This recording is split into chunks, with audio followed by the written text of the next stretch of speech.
सन्यासी तो संन्यास लेकर जंगलों में चला जाता है, ब्रह्मचारी गुरुकुल में प्रस्थान कर जाता है, वानप्रस्थी निष्काम भाव से रहने लग जाता है। लेकिन आप घर में रहकर भी भगवान की भक्ति कर सकते हैं।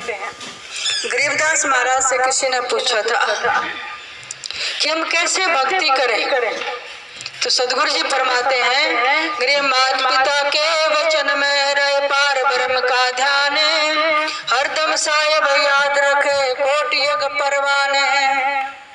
कि घर में रहते हुए माता पिता की आज्ञा में रहे, उनकी सेवा करे, बड़ों का आशीर्वाद ले, किसी संत के गुरु के चरणों में जुड़ के नाम के द्वारा परमात्मा को याद करें। परमात्मा को याद करने का साधन क्या है? उसका नाम।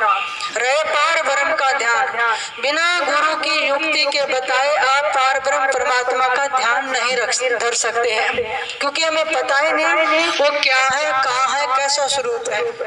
तो एक बहुत बड़ा भक्ति का विज्ञान है। भक्ति कोई पाखंड नहीं है, कोई दिखावा नहीं है, कोई आडंबर नहीं है। भक्ति भी एक बहुत बड़ा विज्ञान है। तो वो युक्ति हमें गुरु बता सकते हैं। हरदम साहेब याद रख, काम करते रहो, हाथ से मुंह में परमात्मा का नाम हो, हरदम हर श्वास के अंदर। क्योंकि परमात्मा ने शरीर में जो प्राण दिए हैं वो 24 घंटे में 21,600 आते हैं, बिना नाम के खाली जाते हैं। दोहरा लाभ ले सकते हैं, आप काम करते रहे, नाम जपते रहे।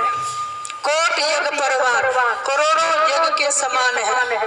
एक तो हम बड़े बड़े अश्वमेध यज्ञ, गोमेध यज्ञ, पता नहीं कितने तरह के यज्ञ करते हैं, लेकिन एक गृहस्थी व्यक्ति को इतनी सुविधा नहीं होती, वो नहीं कर सकता। आप नाम जपिए श्वास के अंदर, गुरु के द्वारा जो युक्ति बताई है, करोड़ों करोड़ों यज्ञ के समान हो जाता है। दूसरा, अपने घर में अपनी संतान में अच्छे संस्कार डालिए। संतान सबके घर होती है, माता पिता भाई बंधु सबको मिल जाते हैं, लेकिन किसी भाग्यशाली को ही संत मिलते हैं। देह के रिश्ते में सबसे जुड़े हुए बिना कहे मिल जाते हैं, लेकिन जब हम संसार से प्रयाण करते हैं तो शरीर और शरीर के रिश्ते यहीं तक सीमित हैं, यहीं रह जाते हैं। लेकिन एक आत्मा का रिश्ता है, वो दिखाई नहीं देती है। वो रिश्ता हम किसी सदगुरु से, संत से जोड़ते हैं। और आपको पता है शरीर यहाँ रह जाता, जाता कौन है? आत्मा। इसका मतलब क्या है? वो रिश्ता साथ जाता है।